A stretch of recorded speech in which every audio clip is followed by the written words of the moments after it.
What's up mga mananap? Andito na naman ang inyong buringog mechanic na nakarating sa Canada. Charis! Gago! So for today's video guys, magluluto tayo ngayon ng beef pares kasi namimiss na natin yung beef pares ng Cebu. Actually guys, yung lulutuin natin ngayon is yung beef pares mami. So dito guys is piniprepare ko na yung mga sangkap.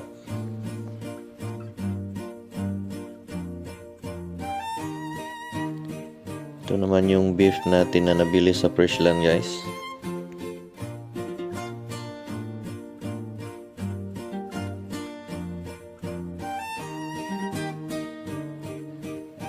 Dito guys, hiniwa ko na yung beef natin para mabilis lumambot kasi wala tayong pressure cooker.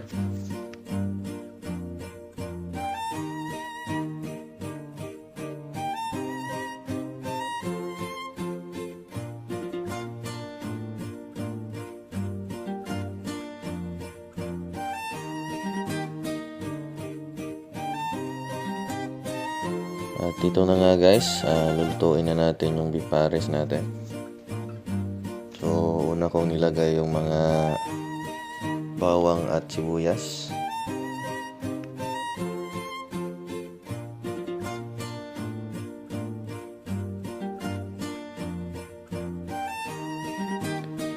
Then sunod yung beef natin para palambutin.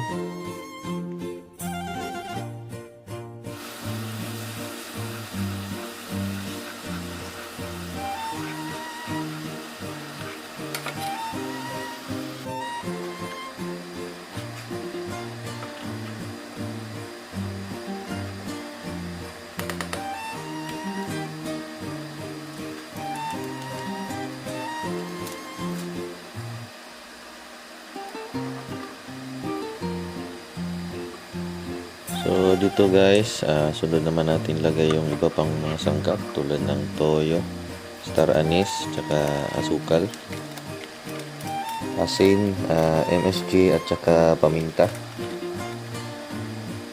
So ang version natin ng pares ngayon guys is hindi malapot yung sabaw kasi hindi ako nakabili ng flour.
After 1.5 hours guys, malambot na yung beef natin.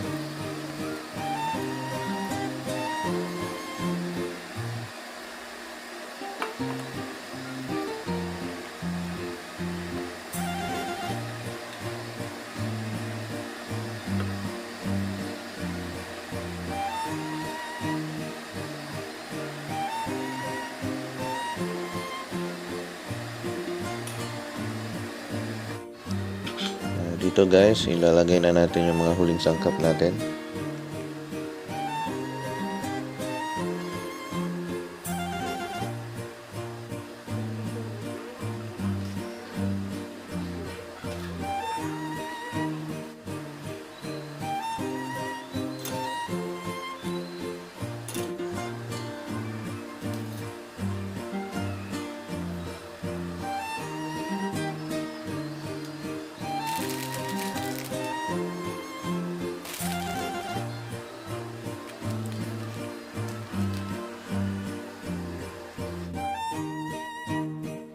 So ito na guys, tapos na nating maluto ang ating beef Paris mami natin. So tikman na natin guys.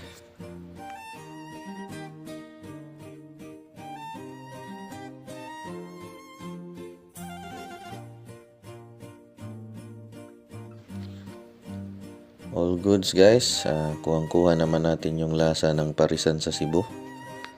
So talagang masarap.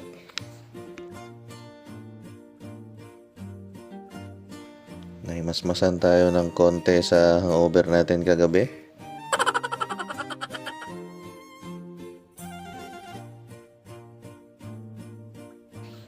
So yun lang guys, kung nagustuhan nyo yung video natin guys, pa-like and follow and subscribe na din sa YouTube channel natin.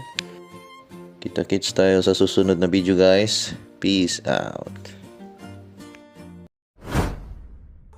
I have a dream, that's all I need. I'll make it happen with some work and belief. Know what I want, so I'll take it on. I'll make mistakes, but